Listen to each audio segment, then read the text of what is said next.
Hi friends, இன்றைக்கி நாங்கள் எங்கே ஒரு பிரியாணி ஷாப்புக்கு போயிட்டு பிரியாணி வாங்கலான்னு போனோம். இது எங்கே இருக்குன்னா தொழுதூரில் ராமநாதமில் மெயின் ரோட் பஸ் ஸ்டாப் பக்கத்துலேயே இருக்குது. பிரியாணி நல்லா காரசாரமாக தொக்கு பிரியாணி மாதிரியே இருந்துச்சு. ரொம்ப அல்டிமேட்டாக இருந்துச்சு. நாங்களே எதிர்பார்க்கல இவ்வளோ நல்லாயிருக்கும் இந்த கடையிலன்னு. குவான்டிட்டி பார்த்திங்கன்னா ரொம்ப நல்ல குவான்டிட்டியில் தான் கொடுத்துருந்தாங்க. ஒரு மெம்பருக்கும் மேலேயே சாப்பிட்லாம். அண்ட் பீசஸும் ஒரு பெரிய பீஸ் வச்சுருந்தாங்க, கொஞ்சம் ஒரு குட்டி பீஸ் வச்சுருந்தாங்க, அண்ட் ஒரு மெயினாக ஒரு முட்டை வச்சுருந்தாங்க.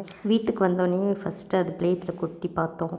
எப்படி இருக்குது பாருங்கள், நிறைய தொக்கு வச்சு நல்லா தொக்கு பிரியாணி மாதிரி இருந்துச்சு. கலர்ஃபுல்லாக இருந்துச்சு, பார்க்கவே டெம்ப்டிங்காக இருந்துச்சு. நல்ல ஒரு சென்னை ஸ்டைல் பிரியாணி இங்கே கிடைக்கும். என்னோடய ஹஸ்பண்ட் முட்டையில் நல்ல பிரியாணி வச்சு சாப்பிட்ணுன்னு சொல்லிட்டு அவரே 2 பீஸ் முட்டையை எடுத்து சாப்பிட்டாரு. எனக்கு எங்கேன்னு கேட்கும்போது சிரிச்சிட்டே மழுப்பிட்டார்.